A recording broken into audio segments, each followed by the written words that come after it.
Mr. Freeze is an awesome ride experience at Six Flags Over Texas. I feel like I can bring a pretty unique perspective to this ride experience because I've only experienced this ride going forward. Because I've only ridden the version at Six Flags Over Texas and I rode it in January of 2023. So I just experienced it going forward as compared to the Mr. Freeze Reverse Blast experience, which still exists at Six Flags St. Louis, and it was at Six Flags Over Texas for many, many years. But I got 5 rides on this thing over 3 days at Over Texas, and I walked away loving Mr. Freeze. This is an awesome ride experience.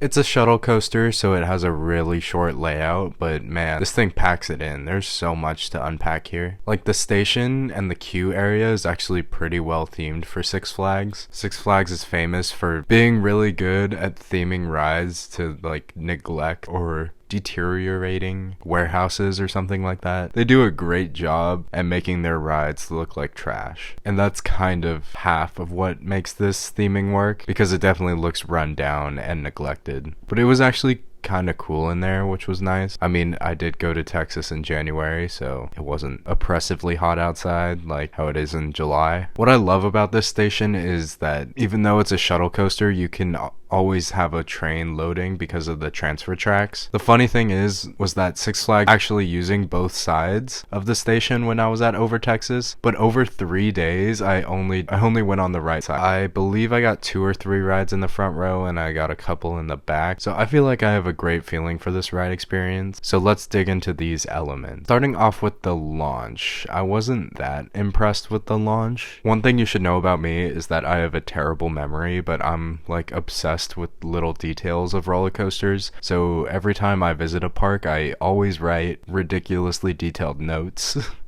So after my first day, I walked away thinking that the launch was very weak and forgettable. But by day 3, I compared the launch to the launch that used to be on Montezuma's Revenge before this refurbishment, whatever the Forbidden Fortress will end up being. So it kind of has a push to it at the beginning, but you can like feel the launch let up, so you're not accelerating all the way down, just like the launch on Montezuma's Revenge. But then you're gonna crest up into the top hat, and this thing is bonkers. I've never been on anything like this top hat. So cresting up into it for the first time, it was kind of hard to decipher because you pop out of your seat in the front row and in the back row, but it's kind of hard to tell if you're popping out of your seat because of the air time or if it's hang time, because this is an inverted top hat, which is just so cool. That's amazing. Off ride, it's a visual spectacle seeing this ride flip under itself that high off the ground. It's just absolutely ridiculous. And on ride, it's insane, obviously. So I believe in the front row you get a pop of airtime, but that directly transitions into hang time as you twist upside down. But then when you start cresting back down towards the ground while you're upside down, you get shoved back into your seat while you're upside down. And the same sensation happens in the back row. So once you're shoved back into your seat, you twist out of the inverted top hat, and then you get airtime. You get a pop of airtime. It was very strong and sudden, and I have no idea what causes it, like how that profiling works or whatever, but it was a very noticeable pop of airtime, like coming back down. So that was very cool and unexpected. After that, you twist up into the overbank. This element is a lot smoother in the front row than in the back row. In the back row, this ride does have a noticeable rattle, and the overbank will be where that rattle is the most prominent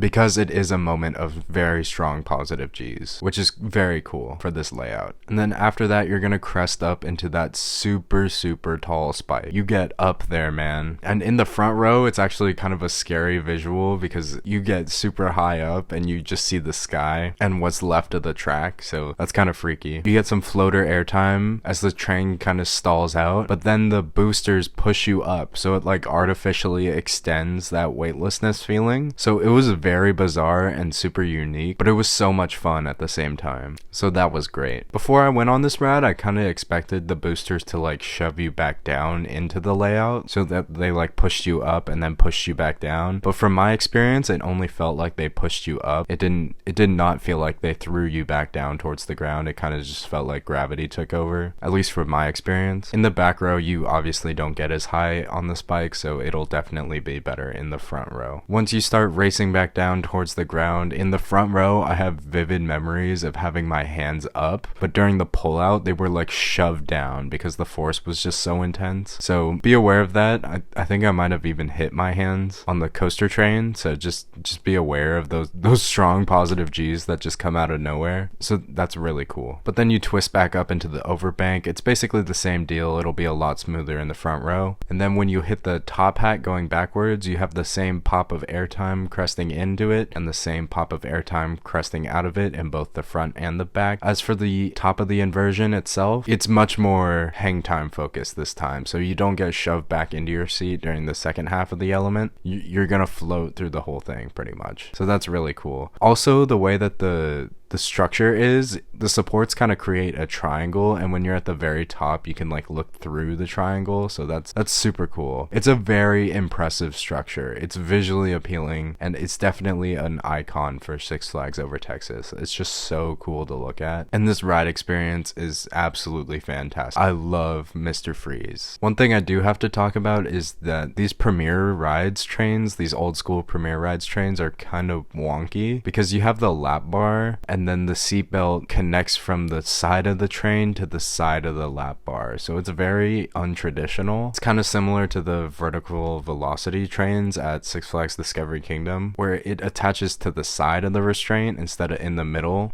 like how B&M inverts are, or how most coasters are, where the seatbelt is completely independent of the restraint. So that was a little bizarre. But the trains did not bother me during this ride experience, which wasn't the case for me when I rode Flight of Fear at Kings Island and Kings Dominion. I'm not sure if that's because those layouts have more lateral G-forces or what it was, but I had no problems with Mr. Freeze's train. As for row, I walked away thinking that this is by far a front row ride. It was just a lot better in the front row. The visuals were just absolutely insane. You get so much higher on the spike, and I felt that the inverted top hat was better in the front row on both the forward pass through and the backwards pass. But overall, this is just an absolutely incredible ride experience. It blew me away. It's definitely a very, very strong number 2 at Six Flags Over Texas. It's a fantastic roller coaster, and I hope I get to experience its backwards counterpart at Six Flags St. Louis. I would love to compare because I loved Mr. Freeze. It was so much fun. So thank you so much for watching. Thank you for listening. Please like, comment, and subscribe. Please let me know what you think about this roller coaster down below. Thank you for watching, and I'll catch you later.